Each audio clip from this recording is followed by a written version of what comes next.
Hello, every folks, and welcome! So, if you're wondering why I've been a little bit silent over the course of the last week, now you know. Welcome to the preview for Tactics Ogre Reborn. So, man, this was a very welcome surprise. I have to say, first of all, to the long-timers that were they're wondering about the obvious question, is this the definitive version? I think so. By the way, I can't believe I didn't notice until playing this, but in that intro, the fact that you've got the March of the Black Queen intro fighting the Ogre Battle 64 intro, dude, I love that. Well, cover art, not intro, but you know what I mean. I love that so much. Like, okay, I was saying up to this point that it seemed to me like this game was going to be essentially the kind of best of all worlds throughout the whole series. That this was going to be combining all the themes and all of the ideas that we've seen over and over and over and putting them into one place. And you know what? You know what I think they did? I mean, there's going to be some caveats, of course, but look, not everyone can be happy with everything, but this is exactly what I was hoping it would be, and then some. So let's get into it. Okay, so getting into it here, basically I'm allowed to discuss what's going on in Chapter 1 and not beyond. So I will be mentioning some like general, themes throughout the entire series as far as what exactly this game is and what makes it special, but I can't, cover stuff that mechanically or story-wise happens later. So we'll say right off the bat, if you're new to Tactics Ogre, basically the deal is this game and this series really is unique in terms of not only telling a good story, that's fantastic in its own right, but the way that the story adapts to the things you do, and basically like who lived, died, choices you've directly made, choices you've indirectly made, just stuff that happened along the way, all of that will be taken into consideration, okay? That's what's made this game special back since the SNES. The only reason that people put up with some of the crazy mechanics from way back then is because of how dang immersive this story was and how much cool stuff you could do. Alright, now for the longer term folks though, mechanically a whole bunch of stuff has technically changed but also stayed the same. For anyone worried about mechanics from the PSP version disappearing, don't worry. They're here. They're here in different ways, and the way that they redid the skill system does it for me to a degree that I was not expecting, because my first impression upon first booting it up, first doing this 10-hour playthrough to figure out what's going on mechanically, my first thought was, I can't make this build, I can't make this other build because of some exclusive stuff. But then as it all came together, good lord, is this new system elegant. Okay, so first of all, one of the biggest questions we had off the start, what do these little icons mean? Counterattack, and guess what else? Guess what else you get in Chapter 1? You get parry. Now, why do you get parry? There's no parry down here. Well, that's because the way the weapons have been redone is very similar to, we're just going to go ahead and call it a certain, fan project that a lot of folks are very, very keen on. So yeah, you get, basically, weapons, gear, all this other stuff get a lot of different effects these days. And one of them, for example, the basic effect, as far as I can tell, for one-handers is a parry, which, by the way, they've taken a little step back to go borrow some stuff from FFT again, because they've combined parry and deflect back into just parry, but I have to say the odds seem much higher. Like, if I were to guess, this parry feels like a 10 or 15%. It does not feel like a 5%. So just so you know, this does feel like it goes fairly often, and this basically means that skirmisher builds are so much stronger these days. So for example, this axe and crossbow knight that I've been going for here, sure, her penetration on the crossbow is not amazing, but the fact that she can defend herself with this axe a lot better than just the defensive bonus off the shield is a nice little consideration to have. It's a big nod towards skirmisher builds. The fact that clerics actually have a viable way to be offensive now is awesome. And actually, okay, I want to walk you through my process of initially being confused and thinking they maybe dumbed some stuff down, and then that same realization, just like I had with the PSP version back in the day, of oh wait, this can do this, oh wait, this can do this. Dude, that mentality of every mechanic having 5 more things behind it is here in spades, and I adore that. So, for example, early on, I'm looking at this cleric, and it's okay, they get heal, they get awaken, they get exorcism, they get a couple of other things I don't believe I actually have on this party right now. And it's okay, they got insight to boost their max MP. Okay, so that's one of the passives that actually did stay. They got sanctuary early. awesome. It's great to actually see this at a point when you actually want to see it. And then meditate too, and it's like, wow, this is a lot of MP, because, you know, higher MP means higher MP regeneration as well. So it's like you've got 2 MP generation things, but this this heal, they can already just use it every turn, so are we missing something? Like, no. Then you suddenly realize, like, wait, if you have them continue using their cudgel, which, by the way, weapon skills, so much faster to rank up, and the way that they've incremented everything back in, like, they basically done the equivalent of taking all of the original skills and then multiplying them by 10, kind of. But this little incremental growth with all these different skills feels very, very good, and I will get to that once we get to the archers. It's so good. I love it. It's very elegant. Anyway, so then suddenly, you know, you get Wrathful Strike here, and then it's like, oh, wait, hang on, I could optimize this. So we just go ahead and give her one of those charms you can get early on, turn her into a Divine Element. Suddenly, she's suddenly overflowing with MP, but can use that MP to go laser bonk stuff. And suddenly, the Cleric that was previously just a healer is suddenly an actual competent attacker, just at the cost of, you know, ridiculous amounts of MP every round, which, you know, then she basically backs off and heals a little bit more and does that whole thing. It feels very organic. Like, okay, previously you had to spend points on buying skills and things. Yeah, you don't have to worry about that, first of all. You don't have to worry about buying additional skills. Any skills are just automatically in there. I've seen some complaints from folks saying you couldn't min-max. Dude, don't worry about it. Everything that you wanted is here. You still get all the skills. You get them in different ways. For example, did anybody use back attack when it was, you know, used in other ways? Well, no. But now suddenly it's an archer thing. Suddenly it's here. Suddenly there's a reason, you know, for them to be boosting their accuracy with this back attack here. You might notice this is automatic. These automatic skills, by the way, I love this.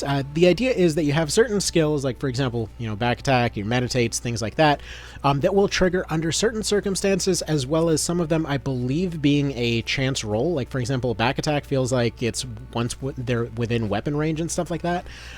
Whereas, for example, you have other ones over here. Where do I have my berserkers? Like, for example, you have a berserk that'll trigger the same way, where basically just when it seems like it would be useful, it will automatically trigger, and there's actually a I believe you have to be very specific with it at first, but then as you pick up these field buff cards that increase your chances for getting your automatics to trigger, then it seems like it's suddenly way wider of a thing where your skills will trigger. That one is still a little kind of like up in the air for me personally as far as how all that works, because, for example, like, he has Wapongo Winds. As soon as he's nearby a unit, this will just trigger at the start of his turn. Or, for example, the instills, okay? The elemental instills seem to be as soon as you're within running and stabbing range, that your instill air will just trigger at the start of your turn. So that kind of stuff being automated feels wonderful, because a lot of skills, again, that you previously would have just completely forgotten about, like your instills, unless you're doing a challenge run, or your back attacks, suddenly are just there. Actually, by the way, don't worry, we'll get to this guy's name in a moment. So you can rename your units at whenever you recruit them, but a cool thing, the AI, like, one of the big things I was looking at when coming into this game was the AI. It's good. They did good. It's not going to be like a complete, there's suddenly 1,000 IQ, like, grandmaster chess level thing, as far as I know anyway. At the start of every round or something, they're just going to pull off some masterful, 10 turns ahead play or whatever. But I have noticed that they are actually very good at sticking together. Enemy units will stick together in groups, and they actually will use their skills at appropriate times. So, like, for example, in the PSP version, they only had the option to trigger their action skills at the end of their turn. In this case, they will trigger them automatically. By the way, this just so you know, this flashing and colorfulness on screen, this is not an all-the-time kind of situation. You have the option to to trigger things on or off as you will. You basically, your thumbstick triggers between the different versions that's there. Like right here, you have standard PSP stuff. Then you go over here to your standard square menu visuals, and then you switch over to this one, which I personally just love leaving on there because it's so colorful and pretty. It changes everybody's bars to their respective elements, which is just nice. Now, I did mention that I would be. Oh, by the way, can we get a quick moment to appreciate the fact that the original training intro music is the training mode music? But okay, so I just want to take a quick thing to mention about archers, because that's something that a lot of long-timers were wondering about. So yeah, when it comes to the archers, it's funny because they are, once again, a mix of all worlds in a way that I adore. So okay. They start off the map, like, if you have archers that you haven't trained or whatever else, their base kind of situation is kind of like Knight of Lodis archers, where they're pretty accurate. They've got the ability to crit, but they don't really move very far is the thing, and they also are now extra countered by the fact that any one-handed unit will essentially be able to parry or deflect their hit away. So, okay, so what happened? Were they severely nerfed? Can you not do anything useful with them? Like, that dude is doing 26 damage. Meanwhile, this other archer is doing 86. This is not crazy numbers. Are they a plink class now? No, they're not. And that's the wonderful thing here. So, basically, depending on the gear, depending on the situation, depending on how many cards they've collected, your archers can become just as good as the old, mega optimized archers from the past. See, it seems like a gimmick at first, and it seems like the only thing that matters at first. But the way that this card system works is fascinating, to be blunt. So okay, let's take this guy that did 26 damage before. He's fairly new. He is Burb. He has not gotten a finisher. His ranks are relatively lowish. So we're going to switch him over to manual. We're going to switch Mr. Evan the Lizard Man over to his attacker phase, because I want to show how these cards work exactly. But basically, the archers and things like that they're kind of a momentum class these days. So like for consistent damage, you have stuff like your spellcasters. They're going to do okay damage, pretty much no matter what.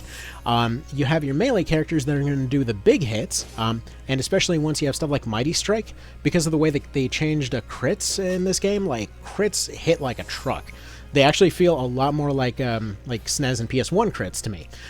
But like as you can see, the melee units are going to be doing the majority of the damage.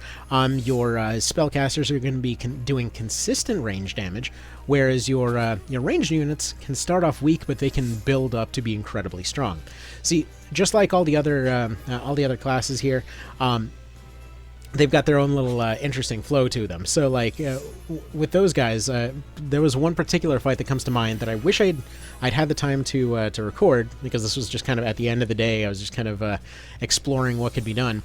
But I had an archer that was doing 6 damage versus Bapal. So he's one of the early game enemies there. And so when he went in there, by the way, you may notice right there, spells can crit now. They can also knock back, which is hilarious, especially when you see something like Drain Health knocking somebody backwards. But anyway, minor silliness aside, but so this archer was doing 6 damage, right? And so as they're firing, because of the way that they handle the incremental skills now, they were getting little rank ups here and there, so they were, taking shots, and just like regular levels, it seems like attacking things of a higher level will increase your weapon skills that much faster.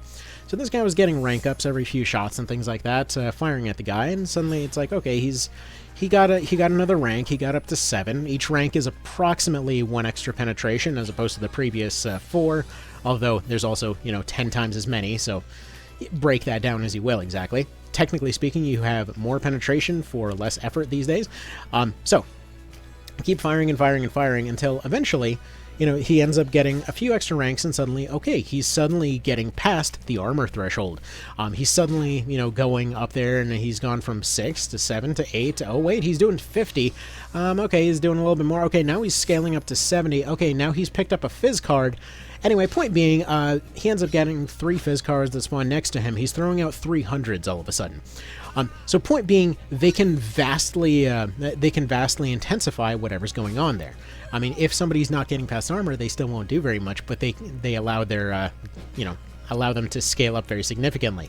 Now, there hasn't been one that spawned yet, but these aren't all beneficial cards either, is the interesting part. You see, all weapons, I should mention, every weapon has a chance to knock back, every spell has a chance to knock back. You have certain ways to guarantee that, like, for example, a Shield Bash, or, for example, a something like a Mighty Strike or a Tremendous Shot. But, and by the way, if we want to go ahead and put this in fast forward real quick, just for comparison, just to show how snappy everything gets. but a few things. All right. For one thing, you might notice the cleric has been getting additional damage because currently the prevailing element has gone up to light, so that feels like it matters a decent bit more in this one. But okay, not all of them are beneficial. There's actually ones that, it seems like more cards have been showing up as the game's gone on, but there have been certain cases where, for example, they'll have one that completely erases all buffs. So you can just shield bash somebody onto that, and it'll erase all their buffs. Another cool thing, another wonderful quality of life thing, which, by the way, you see the AI using a shield there because it's faster than using their weapon. They will absolutely use their shields regularly. I love to see it, and shields seem to be more consistent damage these days. But the AI, if it picks up your loot, it just goes to you. There is no AI stealing your stuff anymore, so that has been fixed. As far as stat cards, they're way, way, way more rare these days, but they seem to do quite a decent bit more. It seems like health cards do about health and MP cards seem the same as they were before, but the stat cards seem to be SNES variants. Where you're getting pretty decent boosts to those particular skills and things. But you can only pick them up in story fights. Well, that is to say, you can only pick them up in quote-unquote real fights. So, training mode, you don't drop loot, you don't drop cards. Now, wait a minute. I hear from the over from the rafters from the grind heavy crowd, like, wait a minute, what about my grind? Well, I can tell you right now, technically, that part I can't cover. I mean, I specifically have not gone into Chapter 2 and beyond, specifically because I don't want to accidentally spoil anything that I'm not allowed to. But, just so you know, there's things that we found out from the promotional material that I've discussed already. Don't worry, you've got your spot. But the early game progression is so much tighter these days. Like, I already know that there's going to be ways to break stuff here, there, or wherever. But oh my goodness, the early game progression feels legit. Like, you can tell when they were in the background that they were like, okay, look, we want people to go through Chapter 1 and feel this setup. We don't want them to suddenly get those moments where they get brickwalled by Nibith and decide to grind forever. Which, by the way, Nibith, yeah, he is 100% an optional challenge. This time around, like he was always an optional challenge, but I will say he's definitely way more optional these days. He is basically as difficult as he was in SNES and PS1, but because of the fact that Knofus doesn't come in with a finisher, he is a lot harder to rush down. In fact, I took my my first casualty in this game to the Nibith fight, so there's that. And I have to say, it was kind of heartbreaking that it turns out named generics do actually get dramatic death quotes and things that are voiced out. I don't know if they all do. I haven't lost any of the other ones while having voices on, but you might notice my lucky Felicia's gone. They got taken out by a random skeleton. So on that balance front, I have to say the deaths are far more common and far more. I say common. It's you definitely see them coming when you don't see units getting one-tapped, for one thing. Even when, like, with Nibith being difficult, it wasn't because he was one-tapping anyone. So overall, balance-wise, this is why I say why it feels a lot like Knight of Lodis, where it's just like your units are tough. Like, if you lose a unit, it's because you messed up. So that part feels good, but at the same time, because everybody's carrying twice as much armor as they used to, and their health is higher, this also means that actually managing to kind of like pin down and kill off a unit is a far more strategic experience than before. Like, for example, having units surround somebody to make use of pincer attacks. Like, here, let me show you. I have one screenshot here in particular that just made me smile.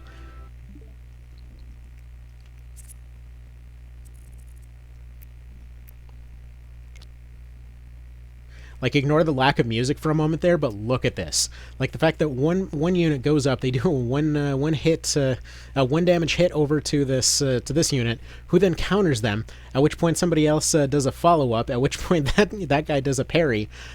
Which I've had certain moments in this one where, like, it's literally just been like pincer, parry, block, like just stuff is triggering left, right, and center. You know.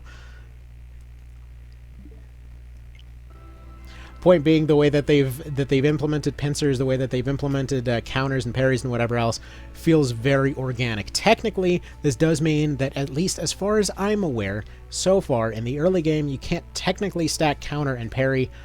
I don't think this is going to be as big of a thing as I guarantee somebody's going to make it in the comments, because it feels super good as it is, and it feels nice that you're getting into fights kind of knowing that, kind of knowing what everybody's running. You know, it's very consistent. It feels very good.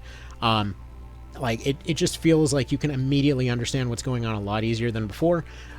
Again, technically speaking, kind of taken away some of the extremely deep stuff you could do in the PSP version, but overall this feels like it's way more pleasant to play. And out of curiosity, by the way, I did actually go through and speedrun the first chapter again, just to kind of see if it still felt like it did before, like if I can just do the old kind of just optimizing for offense and pushing through just kind of sheer kind of speed chess strategies.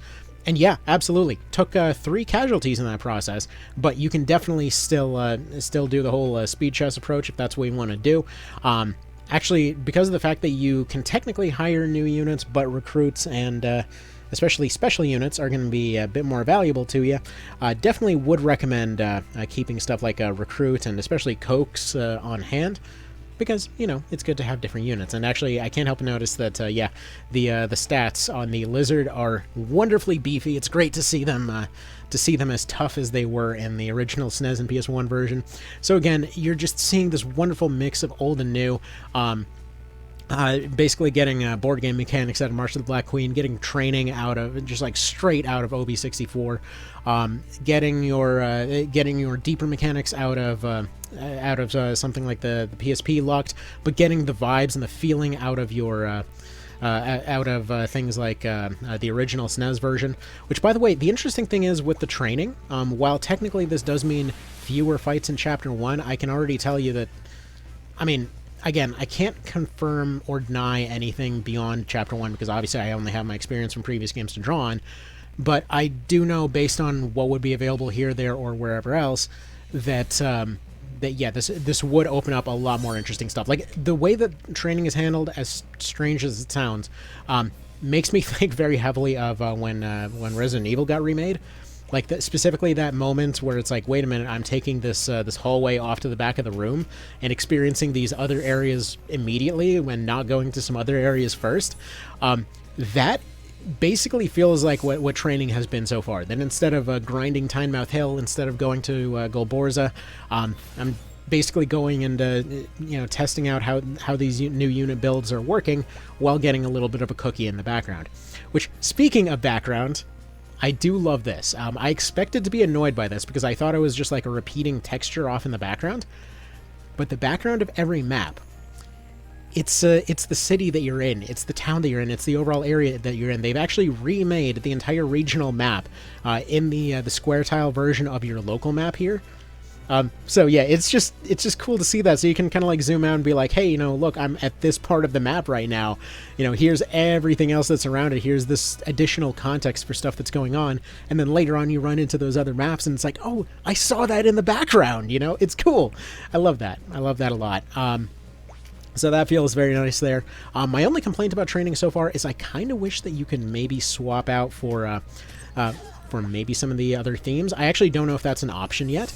But yeah. So, by the way, just to finish the thread of thought from earlier, you basically, yeah, again, are seeing like balance from Knight of Lodis. You're seeing the overall like feeling, like the gut feeling of just experiencing the story feels very palpable, like it did in SNES and PS1. I love that. Like, I really, really love that. It feels like these units are units. The level cap thing early on, I know there will be detractors that will instantly say that, it's capping off the stuff that you can do. But the fact that it caps off how tough you can get with your units at particular times basically means that you actually have to do this tricky kind of like building interesting builds type situation to actually progress. If anything, I would argue it made it a bit more difficult because you can't infinite grind, at least in the early game. Like I said, I know that this will be a thing based off previous knowledge and based off what we already know is in the map already.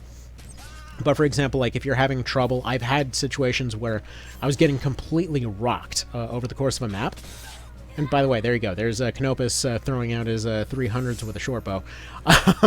As you can see, crits plus scaling bonus stacks are they're pretty legit.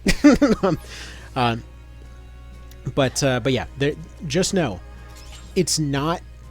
I know there's always the immediate thing of like, oh, they ruined it. They did this. Believe me, I have been through this thing.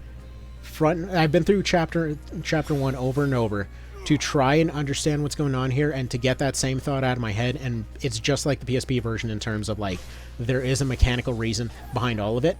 It's not just there to be there. So just know that yes, it is keeping that same idea, the same vibes.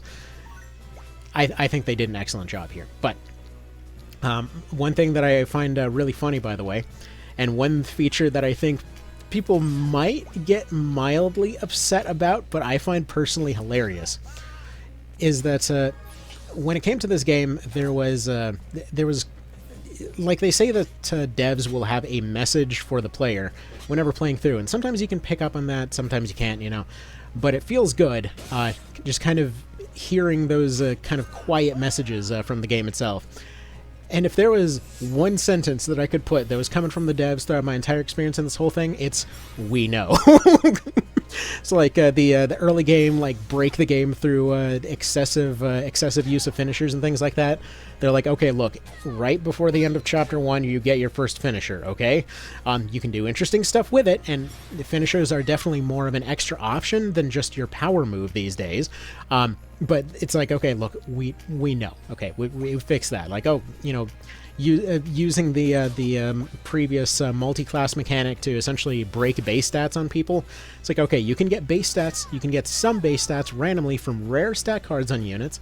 And also, your starting questions actually matter way more these days, because I specifically went through and, assuming that they follow the original rules, I did the old standard of if you answer the initial questions like a complete douche, then you're basically your standard strongman type answers like, oh, how did you win? Through my own strength. Though, who are you gonna protect? Oh, he's gonna be my family. You know, like basically everything you can expect out of a red state as an answer. That is what you answer to get your strength options at the intro. So I did that, and interestingly enough, that's what I was using for that whole speedrunny type thing throughout the first chapter. And dude, he hit like a truck. Like, Denim was absolutely carving through, like he was just tearing through that first chapter. So yes, you can absolutely min-max for additional strength and things like that. You can definitely build for particular things. I have to say right off the bat, if you want to min-max your Canopus, give this dude a knife. This guy's a flying Crocodile Dundee. He knows what to do with a knife. But yeah, there's absolutely micro-optimizations absolutely everywhere. Like, seriously, like setting your cleric to holy, giving him wrathful, it's pretty legit. They hit as hard as a lot of the melee characters, especially if you spam holy stuff enough to make it your prevailing element. It seems to work as before, where it just kind of passively increases max damage, or decreases max damage if you're going for the opposite element. Anyway, point being, that stuff feels absolutely wonderful to me. Like, I've been loving the kinds of little things you can shift here and there. I was mentioning earlier about those cards. Sorry, I know I'm in a bit of an excited ramble mode here. It's just I have spent most of this week, rather than making the video, just experiencing the game. And I just wanted to get it all going in one thing here. But yeah, like when I made Canopus into a heavy crossbow guy, seeing him flying around, like, it feels like the Barton these days is making up for their slow, like, it basically cost per tile, by the fact that they can very easily get to these other cards, pick them up, and then just turn the fight around. Like when I was going through the final fight of chapter 1, like that team was legitimately struggling because this was that speedrun thing, and basically all I did was go and collect 1 crit and 3 fizz cards with him, and from that point on, he was just like going along, just like sniping from the sky. I mean, it feels good. It feels like it's a gimmick, but here's the thing: you can remove the other unit's cards. You can like prioritize taking out a unit that just picked up a card that you're afraid of. It really does add the kind of interesting chaos that I've been looking forward to for a sequel and things like that. And like I mentioned, the AI does a really good job of sticking together these days. So it's kind of nice to be able to have those moments where like you run up and you just shield bash somebody out of the way to go to set up a pincer between 3 different melee guys to take out that one guy that just suddenly became a lot more threatening. The revive mechanic feels fantastic, by the way, which is where your units can instantly move upon getting revived. Just so you know, yes, when you use the item, they don't immediately come back to life. They just immediately get a turn after you and come back to life in the process. It looks funny at first, but it's good. But yeah, so overall stuff like that feels very good. It's interesting to see how certain skills ended up coming back. Like, for example, right here, something like this where you get phalanx right away. So it's one of your early knight skills, and yet knights feel like bodyguards. Like they were the area denial wall before, but right now I've consistently had a knight next to denim just to be their bodyguard. And it's funny because in the background we were watching a movie with like this big dude serving as a bodyguard to the main character, and just like the entire time, like, man, this is exactly what this knight's doing. The vibes are identical. He's just following along, healing, throwing out hits where he can. Phalanx, by the way, auto triggers, so your knight almost never gets attacked, but they're very good at actually defending stuff. Because it's not 90%, this they usually won't get targeted, but the AI will occasionally take plink shots at them if they can, largely because they seem to understand that they need to get that unit out of the way somehow. So whether it's coincidence or not, it seemed like the AI was setting up for follow-ups in certain circumstances. Again, that might just be a coincidence. They do occasionally still do dumb stuff, but overall, very solid. And by the way, this might make somebody smile, because I was wondering how they were going to handle exorcisms with suddenly the undead being a bit potentially something that might be more of a problem. Maybe your clerics wouldn't have exorcism on them, but yeah, the old grimoire exorcism. They knew. This is what I mean. Those moments of they knew. Okay, they took it and they took the French name and they have just changed it into a fancy label holy water wine. I love that. Oh man, like I know there's going to be that one guy in the comments. It's like, oh, they simply changed the scripting of one item to another. Dude, come on, just appreciate the fact that they, like, the understanding of what people were doing was deep enough for something this oddly specific. Okay, so yeah, overall, I have been adoring this remake. I've been loving it. I know there's going to be at least one guy wondering about the multiplayer. As far as we know, there's no multiplayer yet. I say yet because, sometimes there's multiplayer features and you don't know right away, but there might be signs. And the fact that this guy's name is so funny right now might potentially clue you into something, because it's a single-player game, as it stands. We know that some stuff, they mentioned that they maybe wanted to put in some other stuff and they didn't quite have the time. We know that, these things these days tend to occasionally get updates and DLC and that kind of thing. And I can't help but notice the fact that, my very first unit, right? I'll put in a clip of this if I still have if I still remember to, but my very first unit upon starting up the SNES and PS1 version of Tactics Ogre was a guy with the unfortunate name of Boner. All right, that, however, made one hell of an impression and has stuck in my mind ever since. So occasionally, as a joke, I will rename the first unit of a Tactics Ogre game to that. Now, I tried to do that here, and they said the profanity filter wouldn't let me.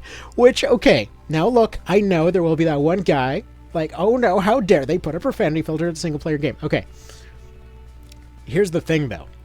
What does that mean? When do you put in a profanity filter if you don't at least have the idea that it might be something that people might share down the line? If you remember, the multiplayer thing in the PSP version was to basically throw your units into a team and, send them to other people as challenge fights. Now, again, I can't help but notice that there's a profanity filter here. This system is incredibly balanced so far. It's very tightly balanced, so I can't help but notice that, it seems to indicate that there might be something down the line. Now, I've gone ahead and asked the powers that be if they might be willing to confirm something like that, and have not gotten a response. I mean, to be fair, they're out of town, but it would have been neat to at least have some sort of hint there. But my personal belief is that it may happen down the line. But yeah, definitely been having an absolute blast with this. Let's see, other little stuff that's kind of changed here. Weapon skills. So you may notice one of those things we talked about earlier is the fact that there's weapon skills, but we have not seen augments. Now, here's an interesting thing. This guy has not fought many one-handed units. His skill level with swords is up. Now, granted, I have tested this. Defensive weapon skills still exist, so you can still equip a weapon skill to essentially defend against that weapon a little bit better. It's granted, your initial value isn't as valuable as before because, again, it seems to be adding about half of a defensive point per rank, if I were to guess. And specifically against that weapon, so like if I take that off, it doesn't mention anything there, but if I take this spear off, it mentions that it's losing 6 attack off of that 10 rank. So that, you do with that as you will. This actually changes situationally, so I believe there's something decimal-wise going on there, but again, this is just a preview, so I can't exactly know every mechanic as of yet. But yeah, I can't help but notice that, yes, this has been going up despite the fact that he's usually out of range and does not get hit by one-handed swords. They go up quick, but not quite that quick. However, you may notice at the very top there, accuracy and damage of both your weapon and offensive magic work with this, right? So this basically means that your weapon skills are training while you're using magic stuff. So again, going back to really boosting up those hybrids, your augments are your weapon. Your weapons are your augment. You aren't screwed out of using hybrids because you've only specialized in weapons. You aren't screwed out of weapons because you specialized only in augments. So yes, they have been combined into one so that you can just pick somebody up and be like, just go hit stuff and learn, okay? They'll figure it out on the fly. So that part feels great. Another thing, technically I used them up on an earlier version of this, but you actually do get quite a few charms, and you can basically change anybody into any element without any seeming restrictions off the start here. I don't think you can get things like we've seen in one of the previous screenshots that you can't technically make like a holy Terror Knight or something, but either way, this means that if you have units that, like the SNES and PS1 version, are a little bit behind, you can just use charms on them, which, by the way, they are actually pretty generous with the basic charms. Every time that you go into training and you have somebody that has not, or that doesn't level up, they just give you a little notice that's like, hey, we put all this overflowed XP into a charm, here you go. So it's very, very fluid as far as that goes. As far as gear goes, I mean, we're still in Chapter 1. There hasn't been a whole lot of changes, but there's been some minor tweaks to the gear that are interesting. So, okay, previously Denim started with one of the best items in my book, because originally the Azor used to have stun proof on it. Now, I don't know if there's going to be, I don't know, maybe the option to upgrade it later. I don't know if you combine it with the other one, because they've always mentioned the set effect between the two necklaces. I don't know. I have no information on that, but what I do know is that him not having stun proof has actually led to some interesting stuff, because it always led to the assumption, like, again, a lot of the changes that happen here seem to have been to address assumptions people incorrectly had. So, for example, the stats on this thing are already amazing. Honestly, just the stats alone are enough to keep it on him, but it's, funnily enough, also twice the weight of like, for example, one of the other rings. However, the rings have also changed in terms of having their bonus reduced down to a 3 from a previous 5, meaning that your start of the game advantage with just equipping everybody with War and Death rings is significant. I mean, somewhat mitigated, right? That if you know about this little optimization, you have it, but it isn't going to make a massive difference, right? It isn't going to be like the difference between, throwing out crazy amounts of damage and barely doing anything. It's enough to where if you stack it with enough minor things, you know, some interesting stuff might happen. Like, for example, with this one, you look through your armor options, like, okay, you know, what's giving me strength? Okay, chain is giving me strength over here. We get some extra strength off these gaunts. Okay, good. We go here, you know, we get a little bit of extra strength off these leggings here. So basically going for the more metallic options are going to give us a decent bit more hitting power. Combine that along with this war ring, you know, suddenly some interesting stuff's happening. So that's kind of neat. Another thing I just want to mention is that the intro to this game feels like the most legit version of this by far. Comparing with all the versions, in the SNES version, you know, Hamilton would just go through and just completely tear everybody a new one. When we go over to to the PS1 or the PSP version, once again, Hamilton would just roll through and uses crazy high penetration Lombardia to absolutely tear through the entire intro. In this case, the Lombardia has had its attack value lowered by 110. Or not 110, by 11. What am I talking about? Wow, I'm adding extra zeros to stuff. That's how you know you've had enough coffee. Any dang ways. Why is this significant? Because it means that if we're combining all these armor values, right? In the original version, like, let's say somebody's running, like, basic leathers and things like that. I just switched her over to leathers, right?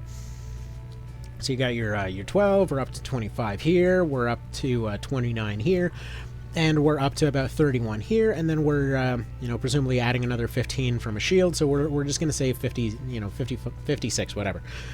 So about 56 armor. Okay, so originally, coming in with his 110, he's basically starting off at least 60 that's going to be getting through, and then scaling up off the additional 15% off that sword, plus he's scaling up off having higher stats, meaning that the guy was very easily hitting 100 plus on everybody, right?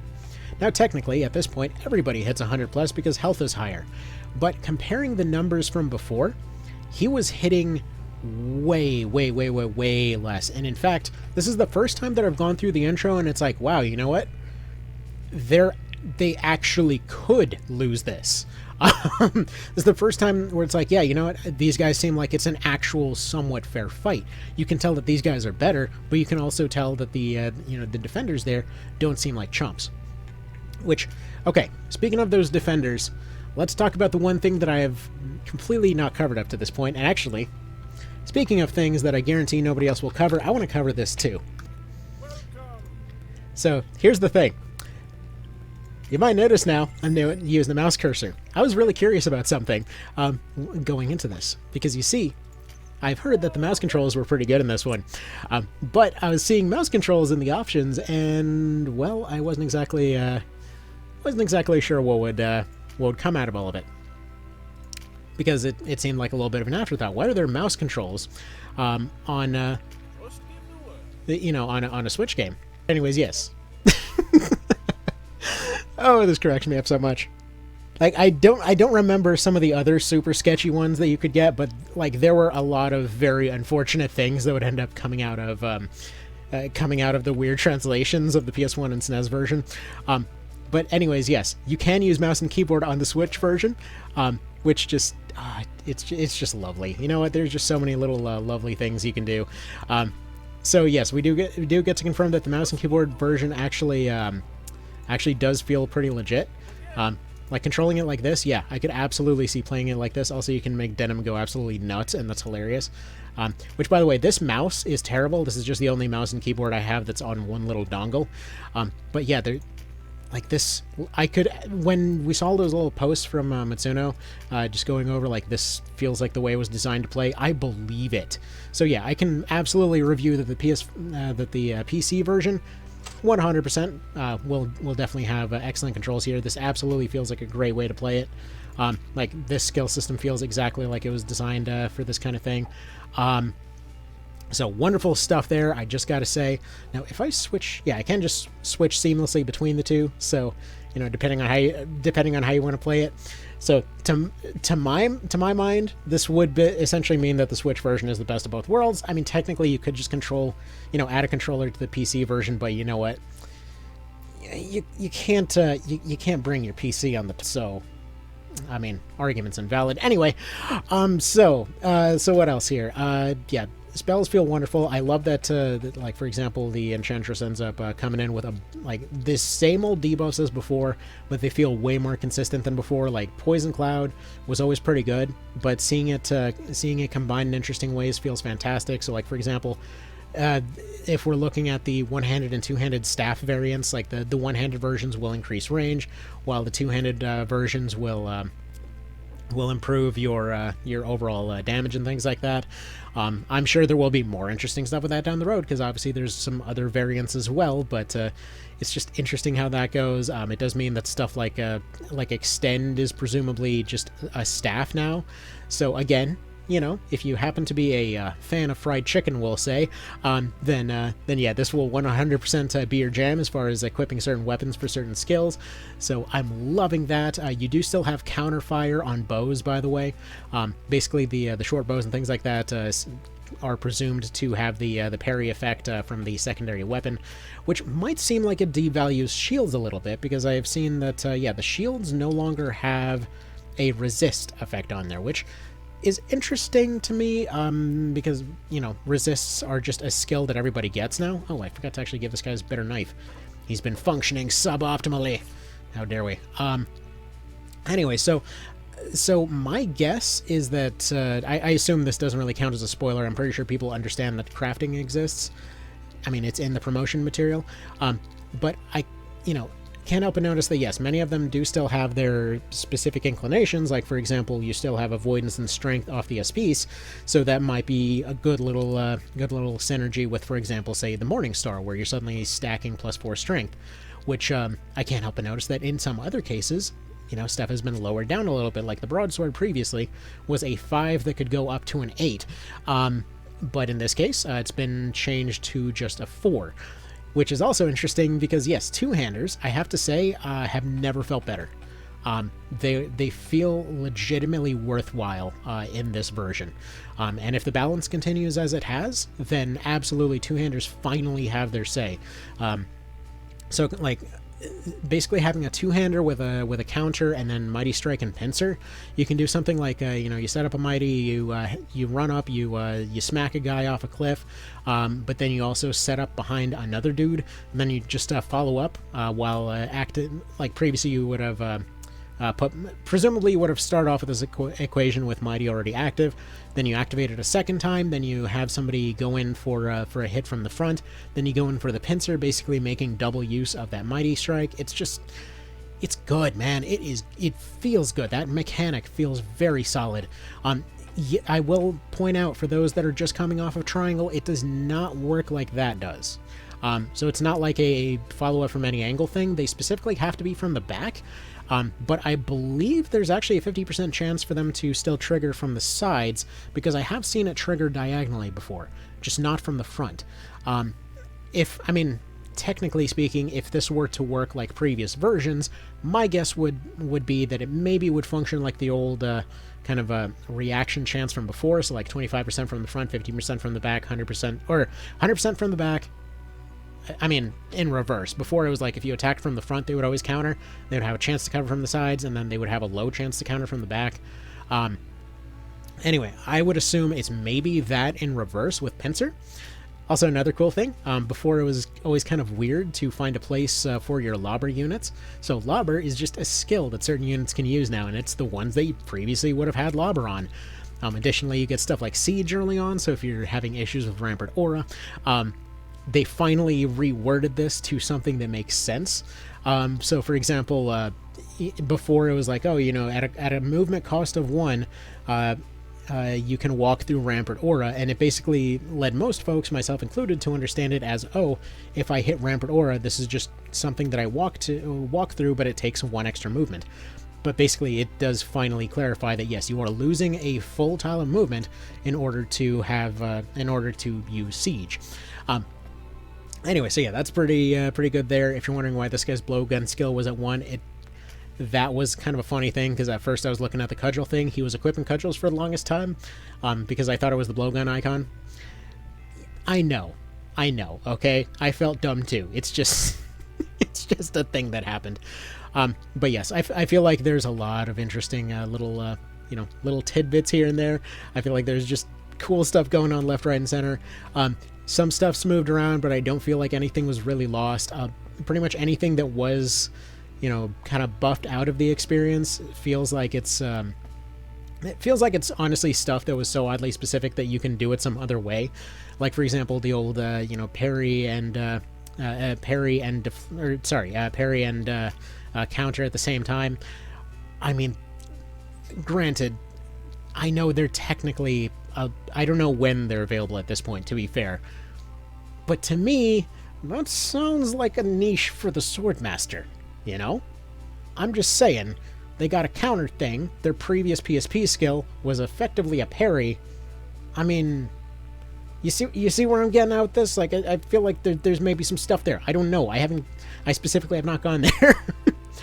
Also, you might have noticed that, yes, he is Denim with the Order of Coffee Potato. Yes, technically speaking, you cannot name Denim, which is fine. Honestly, I expected to be worried by that at first, but it kind of feels nice. Mostly because of Knight of Lodis challenge runs. Because every time I would go through that, I would have a funny name for Alphonse, but I would never have a funny name for a party, and like coming up with funny names for both parties always seemed like a bit of a weird thing.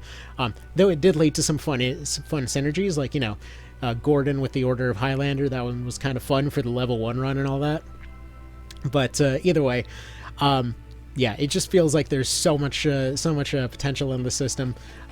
The early game balance feels extremely tight, and I want to say too, if we go through the Warren report here, I've been saying this was needed for years, but dude, the play guide is actually updating with proper breakdowns of how everything properly works this time. And by the way, cool thing here, those cards, they're not just random spawns. You can actually break boxes and things to get additional cards for yourself.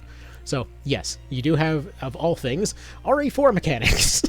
Anyway, so yes, they do explain how pretty much everything works. They have all the old guides from before. The AI, like I said before, definitely seems to work better.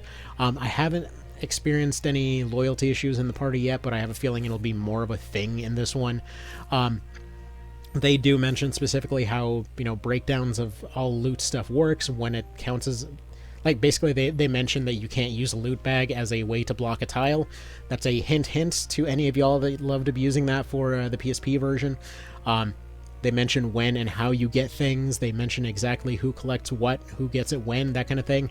They finally did what they did with Vagrant Story and fully gave you a breakdown of absolutely every single thing. Well, for the most part, anyway. There's still no breakdown of the armor system as far as I've seen. Let's... Here, detailed help, out of curiosity. I'm pretty sure that's just select button. Yes. But yeah, so yeah, they do fully explain all this stuff, which is fantastic.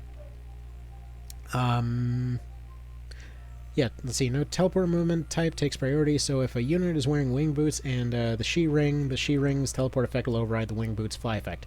Interesting. Okay. So, hell, they even break down priority of movement types. Like, did that ever happen in the PSP version? No, we were basically in the dark for years until more info finally started coming out. So, yeah, it feels good, man. It feels so good. And I have to say, this is a theme that they were playing at one of the little interview things as a kind of re-understanding of the series, as he called it, and the translation was kind of weird. But I have to say, I never realized what this theme was until now. But this is a happy version of Reminiscence. So I don't think this counts as a spoiler, but just so you know, throughout the entire Ogre Battle series, getting bad endings is usually a rite of passage for people's first time through the game. Because the game expects you to interact with its mechanics and story, and expects you to, pull some strings to get your happy ending. It's not like super obscure stuff most of the time, but usually you can at least get a good ending if you're, trying to be good, all that kind of thing. Even if you put yourself on weird routes to put yourself in, kind of darker places in the story, there's still good endings to potentially be had as long as you're paying attention.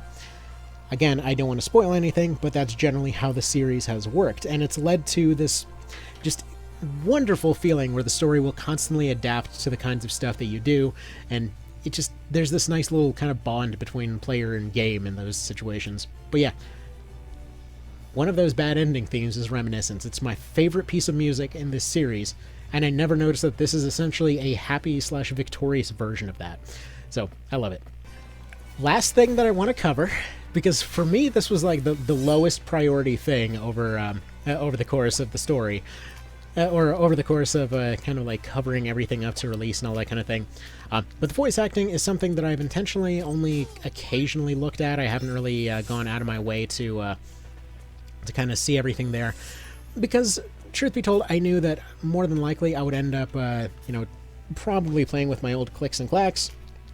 It's just something that I've always appreciated. But I have to say the voice acting has been very interesting. Like, the voice acting has added a ton of characters to just the rando commanders that you run into for all the different squads. It's given them a lot more personality. Okay, we'll ignore Denim being racist for a moment and carry on. So I have to say it's felt very nice to see those guys get a ton more character. Some of the other ones are not exactly like I was expecting. Like, for example, I would have expected Nibith to sound... like, mentally, I was always picturing him like every other Jonathan Young song. It was like, oh, yes, I approve, kind of thing, like laughably evil. But yeah, no, he's just kind of like a chill scientist dude who talks about evil stuff. So wasn't expecting that so much. When I was picturing Balzaphon and Tardy, I was expecting a lot more. Okay, Balzaphon they nailed, because the dude sounds like Revolver Ocelot, and I love that. Though it cracks me up that Tardy sounds like Liquid Snake and not Solid Snake. Just anyway, very oddly specific thing there, but I just I could not help but see that one PS1 scene in the control room from the original Metal Gear when seeing those two having their talking scene. I mean, I don't hate it. It's an interesting take on it, which is funny. For those that don't know, the voice actor apparently the voice actor for Tardy apparently was in MGS5, which. Now, her blood's not mixed of her own doing, boy. I myself am not of the common race, though I can't say as I've met misfortune on that account. Just luck, perhaps. I hadn't considered that, but there's time for considering later. We've more pressing matters.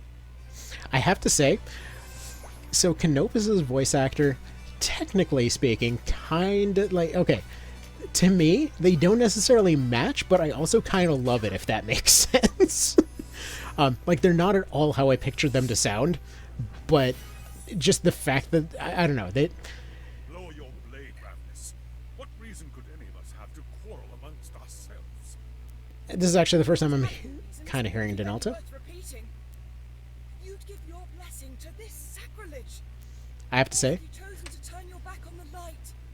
okay, I'm only skipping that for a moment because I just want to say, in the settings, I definitely wish that one of the standard things would be to, by the way, you can actually turn your AI all on or all off in the menu, which I really appreciate. But I don't know if I accidentally triggered it by mistake or what, but yeah, this absolutely should be on by default. Basically, it just auto advances your text boxes whenever they're done talking. It just really should be a standard thing. But yeah, so that's very solid there. Actually, another thing, speaking of rebinding stuff, I kind of wish that the Switch specifically had the option to switch the left-sided function, so like switching the D-pad and the left analog stick. That's just a personal preference thing, but I was a little bit surprised to see that wasn't there. And by the way, if clerics don't feel like they've got much to heal, like if they see that somebody's at high health, they won't just waste their time. They will actually try to train up their cudgels, which is kind of hilarious to me. But specifically, if you have them on attack mode, I think I have them on attack mode. But yeah, the AI functions do seem to definitely do a lot more of what you want them to do these days. And there, by the way, is one of those cases where knockback is just kind of built into physical and magical attacks.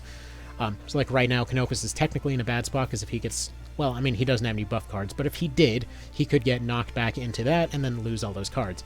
So it's just good to see board game mechanics coming in. But like this was one of those cases like where well, okay, I got Donaldo killed. Whoops. But like him, Denim in this particular route having a slightly higher strength is definitely noticeably hitting harder than everybody else. Like right now, he's not doing very much, but once he gets up there, once he gets Mighty Strike going, there's definitely a lot more of a momentum feeling on this particular version, which has been very nice to see. But yeah, so as far as voices go, yeah, really like Nibith was the only one that I was like, I really expected this guy to sound different. But yeah, then there's a lot of cases like, for example, like Bapal, I thought was hilarious. You had stuff like what's his face, Agares that sounded pretty appropriate. You had the guy that you fight in Golborza, I think it's like Bolin or something. Or actually no, that's I think that's the rhyme guy.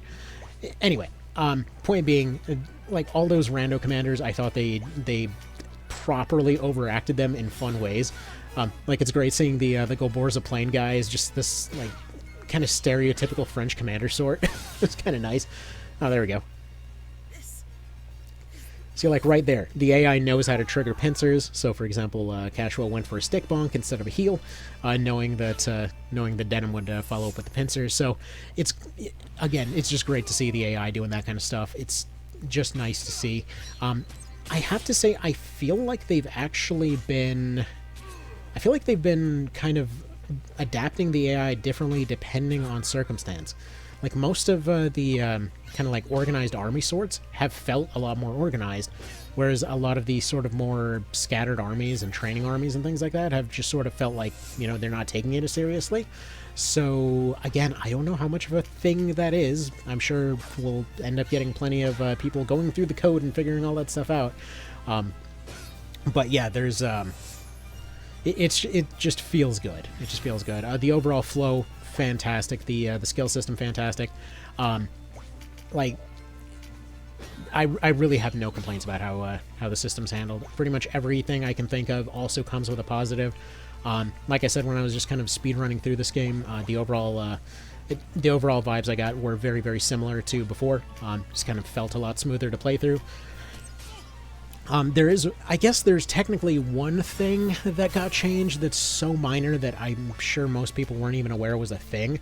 That I used to call it the mulligan system, wherein you would basically tap the chariot in order to go back one round, and then, or rather, you would go back to your same turn.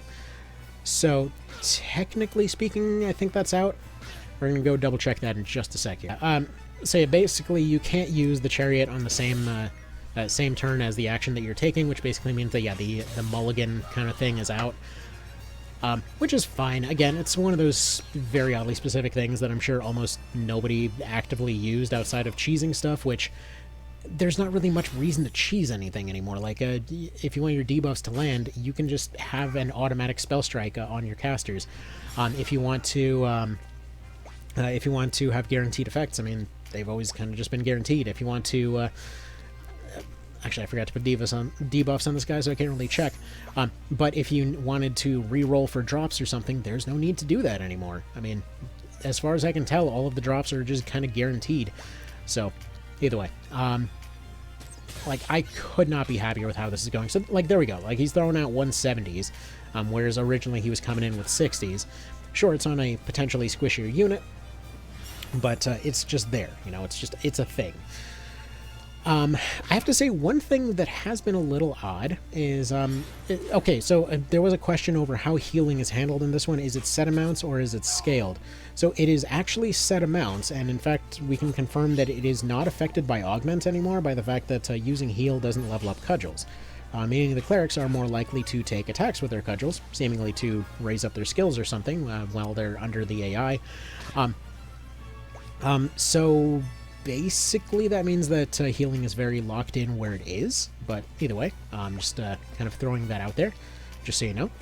But see, these are those moments where it's interesting what these cards are adding. Like right here, we can essentially do a crit developing into a fizz up over there, so basically dedicating 2 turns instead of attacking right now, basically allowing for further setup while in the fight itself, rather than just doing it all before the fight. So I love that kind of stuff. So, Everyone's mileage may vary, but yeah, it feels like for the more grindy folks, I would assume the later game stuff will be more what you're looking for. But yeah, Chapter 1's progression feels like it's definitely trying to kind of get you into the story right away, and yeah, overall, like, nothing's really changed as far as the speed runs. The funny part, pretty much the entire setup is the same there, but you have a lot more options. As far as challenge runs go, you have a bunch of little micro optimizations, but you don't really need to grind anything because all the stuff that you would previously grind for is just kind of available. And realistically, you can actually get your stuff up pretty darn quick. Like, I have to say, a couple training fights would be enough to pretty much cap somebody out on their weapon skills and things. So definitely a solid little thing there.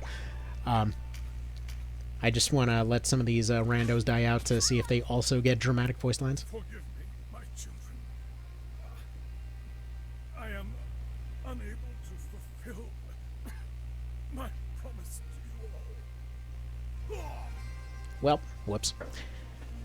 Anyway, but do the randos get that, is the question. And by the way, the difference from a verse, I just want to point out, again, this is not like FFT or whatever, or any of that. There's the whole armor system going on, but I haven't seen as much of a difference from a verse. I'm assuming it'll make more of a difference later on down the line, because it does feel a bit more prevalent, but I haven't seen it to as much of an extreme. So we'll see how that all develops. You know, more developments as they come. I will be putting out like extreme mechanical breakdowns for all of this stuff as I'm allowed to do so, just so you know. And by the way, when your units die, they do drop loot bags like they did before, but unlike the SNES and PS1 version, they will actually have all of their stuff, and the AI can't steal it. I'm sure at least somebody's had that stuff where it's like, oh man, my best unit just died, and that Dark Spear's gone. So yeah. Alright, I'm just gonna basically keep this going until that Knight bleeds out over there. So yeah, other kind of mechanical breakdowns here as far as different roles go. Definitely feeling a lot more of those kind of elemental vibes off the Rune Fencer. Like spears feel very, very solid in this one. I don't think anyone's going to make the mistake of assuming they're weak in the early game. Like, they're a counter weapon, and the fact that they can just counter and counter and counter and counter feels very solid. Feels like two-handers are your big hitter option. Axes are kind of more your defensive while still being strong option, while spears feel more of like a kind of versatility option. But again, all of them are pretty reasonably threatening in their own right. There's the AI setting up for those pincers as they do. Yeah, they're pretty good at that. And again, they're pretty good at working together. As you may notice here, it isn't just a couple units that trickle down into my backfield here. They all came in pairs. They came in as a group. And I've noticed in many cases, again, when I say that it feels like the AI is more organized, it feels like, for example, in this case, they've got one squad assaulting the front, they've got one squad assaulting the back. And granted, I did split up my team here, so it's not a perfect example or anything, but can't help but notice that, yeah, they seem to travel around in groups, they seem to line up, so they're defending better, and there we go. See, like, we're getting close to one-shotting units. With one more Fizz card, he would be running around one-shotting dudes. So you set up in the fight rather than before the fight, and that feels wonderful. Like, when I said the whole speedrun thing would be pretty interesting for this one, just the dynamic ways that things can change feel very tangible. They feel like you can specifically set up for particular things if you're keeping an eye out for them. They feel like your builds beforehand, though, are still pretty valuable because, again, they give you a place to actually start off from, and they also give you the skills that you can kind of move forward into these other developments on the field. So I'd say, like, I feel like in many ways it was designed with this thought process in mind of specifically taking things that people would have complained about the original and being like, oh, wait, but this would just mean, oh, no, we have an answer for that, dude. Don't you dare. Don't you finish that sentence. Again, the kind of, the kind of statement I was getting, like the overall vibes I was getting is just, we know. We know. We built around that too, kind of a situation. Okay, so he has confirmed to be Gilbald, not Gilbert. Gotcha. Bye, Canopus. Or like in this case, that guy ended up sacrificing his buff cards to go get a better shot on that guy. If they do pick up cards that they don't really need, there are cases where it seems like they'll be just fine sacrificing them. Like specifically if they've got trigger up cards, but they haven't actually triggered anything. So that's a thing too. Additionally, I think again they knew.